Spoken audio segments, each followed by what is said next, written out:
پکار ده چې دا زما مشران ما وپېژني او دا د باچا خان د سپایان دي هم ما وپېژني. ما زیات وخت په متحده امارات کې تېر کړی دی. د حیات محمد خان سره ملاقات شوی و او تاسو واقعي زه ورته د زړه دا خبره کوم چې د سعودي عرب پروګرامونه ما کتلي ما لایو کتلي دي او ډېر زیات به ورته کړی ده او دا زما ارمان و هغه ارمان زما الله پوره کړی او زه هغې ته راوستم او زه ورته په دې انداز باندې دا خبره کوم چې ستاسو د خصوصا د کلین دا پروګرامونه به چې ما کتل هغې به ما کې دومره جوش او جذبه را پیدا کړه چې هغه د پښتون رستورانټ فیډریشن چې هغه هلک ویلي و او ځواني و او طاقت و هغه شان ما به صدر صاحب الله دې زموږ آسونه خدای بخلی الله جنت الفردوس نصیب کړي نو هغه ته ما ویې صدر صاحب زه خو بېرته هلک نو ما ژوند په متحده عرب امارات کې کړی دی او هلته کې زموږ د یو سټیټ ورته وایه فجیره سټیټ او د هغې ذمه داري هم زما سره راسره وه زه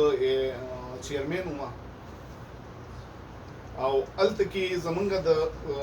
متحده عرب امارات او د سعودي عرب په دې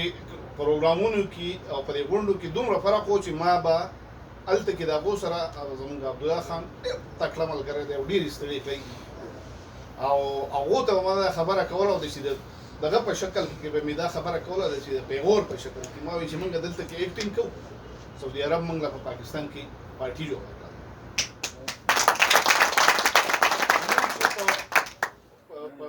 په پاکستان کې د باچا خان بابا او د ولی خان بابا الله دې جنت الفردوس نصیب کړي د هغو تلین منځلې کېدو د هغې هفته وه په نوخار کې دغه شوې ده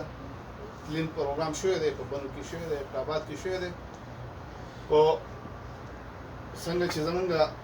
رستم خان وویلو د ملکن ډویژن زمونږ کوم هغه چې شوې ده غونډه شوې ده نو هغه تاسو د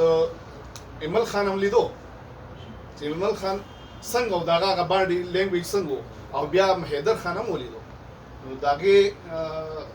کریډټ ټول دې خلکو ته زمون په وطن کې چې پارټي جوړه شوې ده هم دې خلکو جوړه کړې ده سعودي عرب چې کومې هغه ستړي کېږي او کومې دغه کېږي نو هغه د چا نه پټې نه دي او بله خبره دا ده چې زه خو راغلی یم دلته کې اوس مشران زما سره راسره دي نو زه به زګیونه به کوم دا چل به یادوم اوس نوې رالم ادنا کې داخل شوم او انشاءالله تاسو سره به دا کوم او د باچا خان سپایان یو او خپلې دغه به کوو انشاءالله د وس مطابق باندې هغه ځکه چې دا خو موږ خپل یو دغه ګڼو که نه خوشقسمتي ګڼو او ما ته خو دا اعزاز حاصل دی چې زه خو د باچا خان په د خدایي خدمتګار په کور کې پیدا شوی یم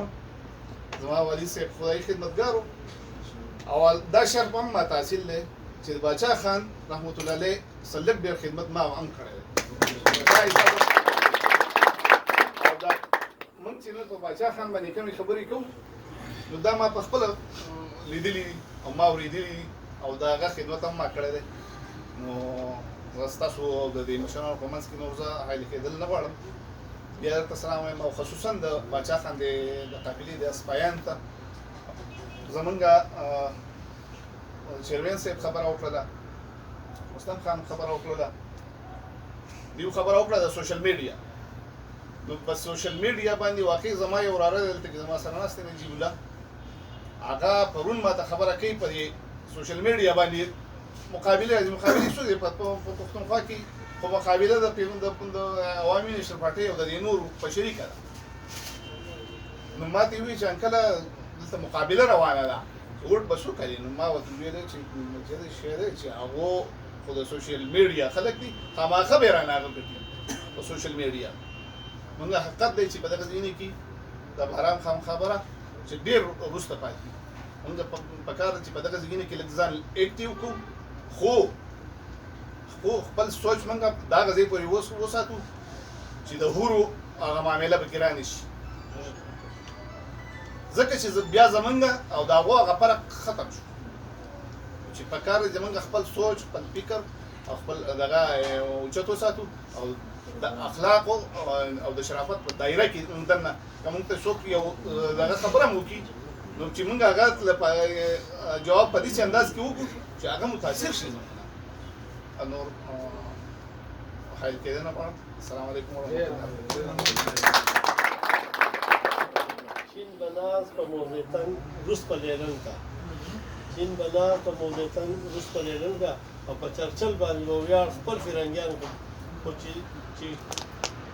شودې د پښتنې مور ویرودلي تل به فخر په بابا فخر افغان محترم امینه صاحب د خواست کوم